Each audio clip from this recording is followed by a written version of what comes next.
Olá, sejam bem-vindos e bem-vindas ao Tejão Podcast, o judiciário amazonense ao seu alcance. A você que nos ouve ou nos assiste, nós agradecemos a sua audiência. Eu sou a Vanessa Brito, jornalista. Ao meu lado na bancada desta edição do Tejão Podcast, eu tenho a colega e jornalista Terezinha Torres. Tudo bem, Terezinha? Tudo jóia, Vanessa. Ambas fazemos parte da equipe de assessoria de comunicação do Tribunal de Justiça do Amazonas.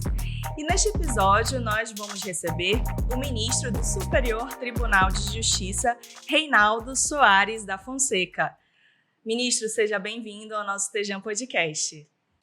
Eu é que agradeço tanto ao Tribunal de Justiça do Amazonas quanto à Escola da Magistratura e especialmente o acolhimento seu, Vanessa, e seu, Terezinha, neste momento em que estamos aqui para celebrar, evidentemente, a construção e a necessidade de construção de uma sociedade livre, justa e fraterna. Reinaldo Soares da Fonseca nasceu em São Luís, no Maranhão, em 1963 e formou-se em Direito pela Universidade Federal daquele estado. Depois de atuar como procurador do Estado do Maranhão e do Distrito Federal, ingressou na magistratura em 1993, assumindo o cargo de juiz federal substituto da 4ª Vara da Seção Judiciária do Distrito Federal. Em 2009, foi nomeado desembargador do TRF1, pelo critério de merecimento. Empossado como ministro do Superior Tribunal de Justiça em maio de 2015, atualmente é membro da 3ª Seção e membro da 5ª Turma. Possui mestrado em Direito Público pela Pontifícia Universidade Católica de São Paulo, doutorado em Direito Constitucional pela Faculdade Autônoma de São Paulo, com pesquisa realizada na Universidade de Siena, na Itália, e pós-doutorado em Democracia e Direitos Humanos pela Universidade de Coimbra, em Portugal. Tem longa trajetória como professor em instituições de ensino superior e é autor, coautor e organizador de várias obras, dentre elas o Princípio Constitucional da Fraternidade, seu resgate no sistema de justiça, resultado da conclusão de seu curso de doutorado. Ministro, mais uma vez, seja muito bem-vindo ao nosso Tejão Podcast. Nós agradecemos a sua presença. Ministro, nós vamos começar falando um pouco da sua atuação no STJ. O senhor completará 10 anos de jurisdição no STJ, em 2025, instituição que nos acostumamos a chamar de o Tribunal da Cidadania. A partir dessa vivência, nós gostaríamos que o senhor falasse um pouco sobre a importância do STJ e seu papel fundamental para o exercício da cidadania e também para o fortalecimento da democracia. Essa pergunta é extremamente interessante. Antes da Constituição de 88, toda a função de cúpula da justiça comum, e aí eu falo justiça estadual e justiça federal, que constituem a justiça comum brasileira, era exercida pelo Supremo Tribunal Federal, com base na Constituição de 67 e com a emenda constitucional de 69. Todavia, o Tribunal Supremo, a Suprema Corte, é uma corte constitucional. É uma corte que deve dizer o caminho interpretativo do projeto de sociedade eleito pelo povo brasileiro. E, no caso, em 1988, os juristas e a própria sociedade, os movimentos sociais, sentiram a necessidade de dividir as funções do Supremo Tribunal Federal em relação ao modelo infraconstitucional da legislação ordinária e às discussões constitucionais que dizem respeito à hermenêutica, à interpretação da Constituição Federal. Daí porque tivemos o artigo 102 da Constituição e o artigo 105 da Constituição.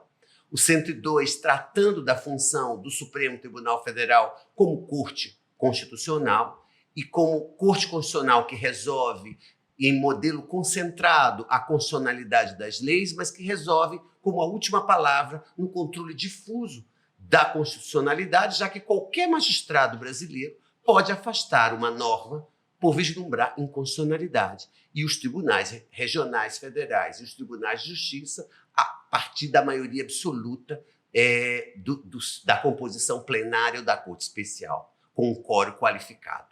E, nesse sentido, surge no artigo 105 da Constituição o Superior Tribunal de Justiça, aquele órgão que veio recebendo as funções do Supremo em matéria infraconstitucional, dizer o direito federal, dizer o direito sobre o Código Penal, o Código Civil, o Código Tributário, o Código Comercial, hoje empresarial, né, que é o novo conceito, né, a legislação ambiental, todos os ramos do direito, já que o Brasil é uma federação composta por Estados-membros autônomos e União, e com o municipalismo que o diferencia dos outros federalismos existentes no mundo, e vem o Superior Tribunal de Justiça responsável por velar, né, a legislação federal e interpretá-la, dizendo efetivamente a hermenêutica, a interpretação correta sobre a legislação infraconstitucional. Daí por que a importância do Superior Tribunal de Justiça? Ele nasce do Tribunal Federal de Recursos, estruturalmente, mas o TFR, o extinto TFR, ele é substituído não pelo STJ, mas pelos tribunais regionais federais. E aí a Justiça Federal passa a ter o equivalente aos tribunais de justiça dos estados em 5 regiões, hoje 6 regiões. Brasília, Rio de Janeiro, São Paulo, Porto Alegre, Recife e agora Belo Horizonte, dividindo o país de acordo com as realidades regionais. Nesse ponto, nada mais justo do que a Amazônia ter em breve um Tribunal Regional Federal, né, que é o grande desafio e o grande clamor amazônico, no sentido de que a realidade amazônica não precisa ser resolvida na esfera dos tribunais de apelação em Brasília, mas sim aqui em Manaus ou em Belém, onde for o Tribunal Regional Federal da região amazônica. E, portanto, o STJ se impõe como um tribunal de cidadania. Um tribunal que vem efetivamente decidir não só as questões de direito privado, como as relações familiares, a noção de família, a ampliação desta noção, a composição e a construção, a implementação de política pública afirmativa em relação aos negros, às mulheres, aos índios, àqueles que têm orientação sexual diferenciada. Então, isso tudo faz parte de um contexto que o Superior Tribunal de Justiça se impõe enquanto Tribunal de Cidadania. Mas não é só aí. Nós também percorremos no direito público, né, todo o relacionamento da administração com o administrado, ou entre os entes políticos que compõem a Federação Brasileira, acaba, no âmbito infraconstitucional, acaba sendo também resolvido pelo Superior Tribunal de Justiça. As questões relacionadas ao direito administrativo sancionador, as questões relacionadas aos contratos administrativos, às licitações, à questão ambiental, a improbidade administrativa, que o Amazonas tem um grande representante na doutrina brasileira, que é Mauro Campbell Marques, que foi o presidente da Comissão de Juristas da última reforma da Lei de Improbidade Administrativa e que deu uma guinada, inclusive, na construção daquilo que a gente pensa de justiça consensual, ou seja, trazer a consensualidade para o âmbito do direito público, inclusive a improbidade administrativa. Mas aí não termina a postura do Superior Tribunal de Justiça. A importância na esfera privada, em que temos as relações empresariais, as relações familiares, as relações decorrentes das obrigações, dos contratos, né, do direito sucessório, mas também do direito público. E aí nós temos o direito administrativo sancionador, temos o direito econômico, as ações de improbidade, as questões tributárias. Estamos vivenciando agora uma reforma tributária com uma legislação sendo modificada, né? E, por fim, na esfera penal. E na esfera penal é o compromisso com o desafio da macrocriminalidade com a criminalidade comum. A macrocriminalidade que precisa ser combatida com veemência, no sentido de fazer letra viva a lei de organização criminosa, a lei de lavagem de dinheiro, a lei dos presídios federais. A Amazônia tem presídio federal em Rondônia, né? E também aquele instituto que a gente chama no direito italiano de juiz sem rosto, ou no Brasil a possibilidade de, já na primeira instância, uma questão da macrocriminalidade ser resolvida por um colegiado, por 3 juízes, que diluiria a personificação de uma pessoa em si, de um indivíduo em si, decidindo uma questão complexa da macrocriminalidade. Mas, ao mesmo tempo, temos a criminalidade comum. Quem é a criminalidade comum? São mais de 700 mil presos encarcerados no Brasil. Alguns chegam a dizer que chegamos a 800, até 900 mil, se você tiver como universo as prisões domiciliares, alguma coisa assim. Mas essa massa carcerária é massa de jovens, analfabetos, funcionais e pobres. Portanto, temos sim uma seletividade no sistema penal que o Tribunal da Cidadania tem que se fazer presente para combater essa seletividade. Portanto, o Tribunal da Cidadania é um órgão que nasceu com a Constituição de 88, que substituiu parte das funções do Supremo Tribunal Federal e que, estruturalmente, nasceu do glorioso e extinto Tribunal Federal de Recursos, mas não recebeu suas funções, porque o TFR era um órgão de um tribunal de apelação que hoje é exercida pelos TRFs e, ao mesmo tempo, é responsável, sim, pela pacificação social, através de uma justiça consensual também, uma justiça negociada, que chegou, inclusive, ao direito penal. Felizmente, através da transação penal, da suspensão condicional do processo, da composição civil, da colaboração premiada e do acordo de não persecução penal. O Instituto que nasceu em 2019 com a Lei 13.964, a Lei Anticrime, e que vem com sua origem numa resolução do Conselho Nacional do Ministério Público. É essa a importância do Tribunal da Cidadania. É um tribunal da cidadania. É um tribunal de reafirmação da legislação, da democracia, da República e da Federação Brasileira. Ministro, é um tribunal relativamente novo, se formos considerar 30 e poucos anos de funcionamento, né, a partir da Constituição Federal. E a sua fala demonstra que é gigantesca a tarefa desse tribunal, né?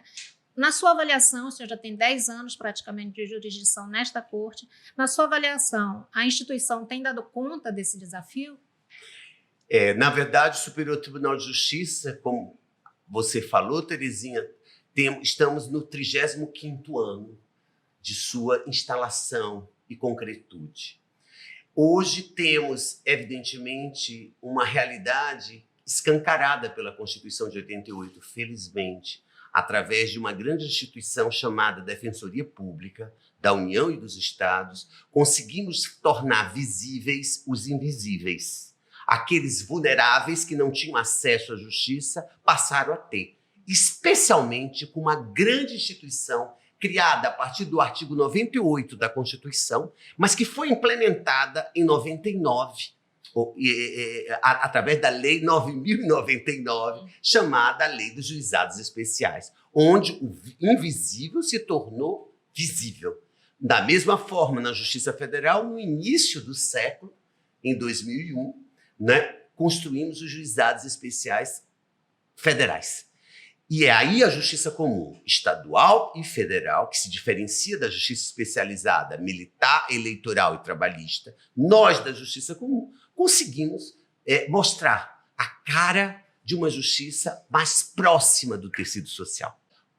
O STJ, nos 35 anos, deu a resposta que a sociedade espera. E aí a minha outra pergunta, nós escancaramos a entrada e precisamos encontrar também a saída, né?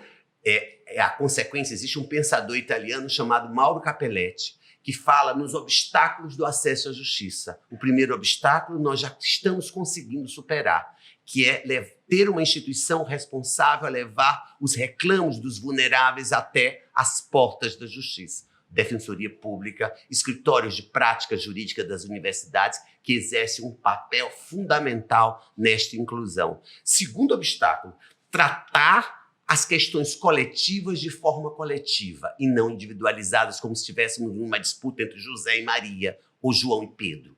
Na verdade, as tutelas coletivas, a questão previdenciária, a questão habitacional, a questão educacional, a questão da assistência social são políticas públicas que têm que ser resolvidas de forma coletiva. E essa resolução coletiva para esses tipos de problema é o segundo obstáculo que nós estamos encontrando superando através das ações civis públicas, através das ações populares, dos mandados de segurança coletiva e agora dos habeas corpus coletivos, como aconteceu com as mulheres grávidas ou com filhos menores de 12 anos, com uma decisão emblemática, simbólica, conduzida pelo atual ministro da Justiça, ex-presidente da Suprema Corte, ministro Ricardo Lewandowski.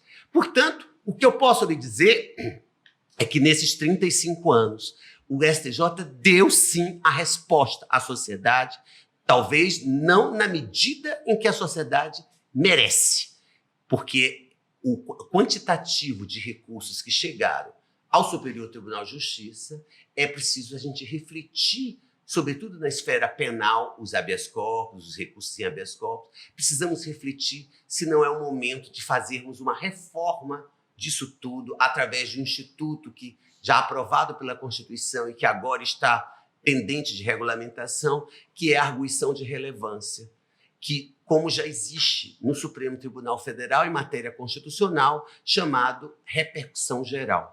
Se nós implementarmos isso, poderemos dizer mais através das súmulas vinculantes, através dos recursos repetitivos, através dos incidentes de deslocamento de competência, através das ações com repercussão geral dentro da matéria infraconstitucional. Mas os resultados são impressionantes. Os resultados, se comparados à distribuição existente na época de sua instalação e hoje, vocês vão ver uma progressão geométrica, né? Uma PAPG, vamos dizer assim, aritmética e geométrica, uma progressão geométrica em termos de distribuição. E ao mesmo tempo, com o mesmo número de julgadores, 33 juízes, sendo 1/3 da Justiça Federal, 11 juízes, 1/3 da Justiça Estadual, 11 desembargadores, e 1/3 da Advocacia e membros do Ministério Público, 11 também. E o Amazonas sai na frente com um grande representante do Ministério Público brasileiro, que é o ministro Mauro Campbell, que hoje acaba de ser eleito corregedor nacional da Justiça Brasileira, a tomar posse brevemente no segundo semestre, agosto, final de agosto, depois da sua sabatina pelo Senado Federal. Portanto, eu me sinto como interlocutor nessa conversa para afirmar que o STJ tem cumprido a sua missão, sim. Muitas das questões têm sido resolvidas com a palavra do Superior Tribunal de Justiça. E a prova está aí, os julgados emblemáticos da ministra Fátima Nancy Andrighi, na área da família, na área das relações empresariais, apenas para citar um exemplo e homenagear a nossa vice-decana do Superior Tribunal de Justiça. Mas na esfera penal também, grandes resgates e grandes decisões na perspectiva das garantias constitucionais, e na esfera pública, a solução e a resolução das políticas públicas brasileiras quando judicializadas. O que a gente quer agora é um caminho onde nós, judiciários, sejamos a alternativa da sociedade e não que nós sejamos o fundamental da sociedade. A fundamentalidade dos conflitos sociais deve ser resolvida pela via do consenso, da autocomposição, da conciliação, da mediação e da arbitragem. Isso não sou eu quem diz, isso quem diz é a Constituição brasileira e que já no preâmbulo assegura valores como segurança, igualdade e liberdade na construção de uma sociedade fraterna e na perspectiva de soluções pacíficas para a controvérsia. É o preâmbulo da Constituição que determina. Portanto, e além do mais, a legislação infraconstitucional. o marco regulatório da mediação e da conciliação, em 2015, o Código de Processo Civil de 2015, que passou a vigorar em 2016, e agora, mais especialmente, com a Lei 13.964, que implantou o acordo de não persecução penal e o acordo de não persecução cível na esfera da improbidade administrativa. Agora, ministro, o senhor veio a Manaus participar do primeiro Congresso Latino-Americano de Comunhão e Direito, né? E vai proferiu a conferência de abertura com o tema Fraternidade, Direito ao Desenvolvimento e Objetivos do Desenvolvimento Sustentável. O senhor pode nos falar um pouco sobre a correlação dessas temáticas, a fraternidade, o direito, os objetivos do desenvolvimento sustentável, da Agenda 2030? Quais seriam essas relações aí entre essas temáticas? Na verdade, em primeiro lugar, é minha alegria e minha satisfação de estar em Manaus, de estar no Amazonas. Eu sou também amazônico, porque o Maranhão é Amazônia Legal, né? E, portanto, embora esteja há quase 3 décadas em Brasília, né, nesses períodos de vai e volta, fui juiz de direito do Distrito Federal, depois juiz federal, voltei para o Maranhão, depois voltei para Brasília. Então, a minha satisfação é enorme. E eu me sinto um representante do meio norte e do norte do país, Maranhão, Piauí e todo o norte do país, em termos da magistratura de carreira, tal como o ministro Mauro vem do Ministério Público de carreira, né? na vertente Ministério Público. E o que eu poderia dizer, como membro da Amazônia, é que o trabalho que foi desenvolvido, no meu caso, como juiz federal e como coordenador dos juizados especiais federais, onde eu pude conviver com Tabatinga, por exemplo, Benjamin Constant, com a realidade tríplice da fronteira Peru, Colômbia e Brasil, e vi. Lá estive, aqui estive algumas vezes também em juizados itinerantes, ao lado de 2 grandes juízas amazônicas, a Maria Lúcia, juíza federal, e a Jaisa Frache, outra grande juíza federal. Então, é uma alegria enorme. E tratar do tema ambiental é tratar do resgate, da ressignificação da fraternidade enquanto categoria política e categoria jurídica. No direito constitucional brasileiro, temos uma teoria chamada Teoria Geracional dos Direitos Fundamentais, trazida para o Brasil do francês Barzac, que era um representante da ONU, e que veio para o Brasil a teoria através de um paraibano arretado, como se diz no Nordeste, que adotou como seu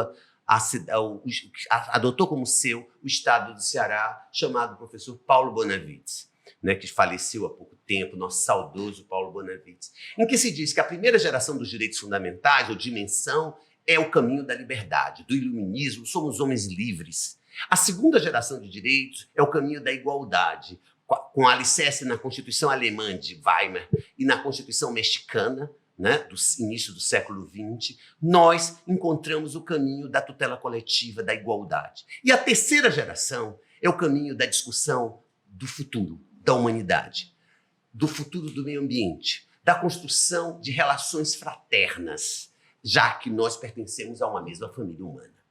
E é nesse sentido que se impõe a discussão sobre o direito ambiental. Daí porque a fraternidade é o marco teórico do direito ambiental. Não existe direito ambiental se nós não ultrapassarmos as barreiras e as fronteiras do mundo, né? Registrando a propriedade, a posse, né, dessa Amazônia brasileira, mas, ao mesmo tempo, reconhecendo que é necessário o desenvolvimento sustentável. Ou seja, devemos desenvolver atividade empresarial, desenvolver o caminho da economia e, ao mesmo tempo, preservar o meio ambiente com reflorestamento, com técnicas de assegurar o meio ambiente ecologicamente equilibrado. E isso é o desafio. É por isso que estamos com uma agenda agora para 2030, né, em que nós todos no mundo nos comprometemos a deixar para as gerações futuras algo não pior do que recebemos enquanto seres humanos. Nós não temos o direito de deixar pior para eles. Portanto, o orçamento público, as finanças públicas, as políticas públicas, o desenvolvimento tem que ser sustentável, tem que ser diretamente ligado ao meio ambiente ecologicamente equilibrado. É um desafio. E é nesse sentido que é o motivo, neste seminário do Comunhão e Direito, que o Amazonas já tem uma experiência extraordinária de outros eventos, de construção, de diálogos com a Europa, aqui no caso é o diálogo latino-americano, né? Que temos representantes do Uruguai, da Argentina, do Paraguai e outros países que aqui se encontram, e vamos discutir exatamente o que ainda podemos fazer nesses 7 anos que restam para concluirmos e cumprirmos a promessa da Agenda 2030. Né? E tenho certeza que este evento já nasce com mais um sucesso do Estado do Amazonas, sediando essa discussão que é própria e que não pode ser feita sem vocês, sem nós, né? Com membros da Amazônia. Tudo com eles, nada sem eles. Né? Na medida em que precisamos discutir os povos originários, precisamos discutir o meio ambiente ecologicamente equilibrado e, ao mesmo tempo, precisamos resgatar a noção de desenvolvimento sustentável. Esta região merece o desenvolvimento e que esse desenvolvimento seja um desenvolvimento sustentável. Ministro, com essa sua fala, nós agradecemos mais uma vez a sua presença aqui. Nós estamos chegando ao fim do nosso Tejão Podcast, mas antes nós gostaríamos de dar uma lembrancinha aqui do nosso, muitíssimo obrigado. Do nosso programa. Eu espero que o senhor goste. Com muito carinho essa lembrança. E nós esperamos, né, que o senhor retorne aqui a Manaus em breve e que o senhor possa também ter bastante, né, êxito no evento também do Congresso de Comunhão e Direito. E nós agradecemos a sua presença aqui.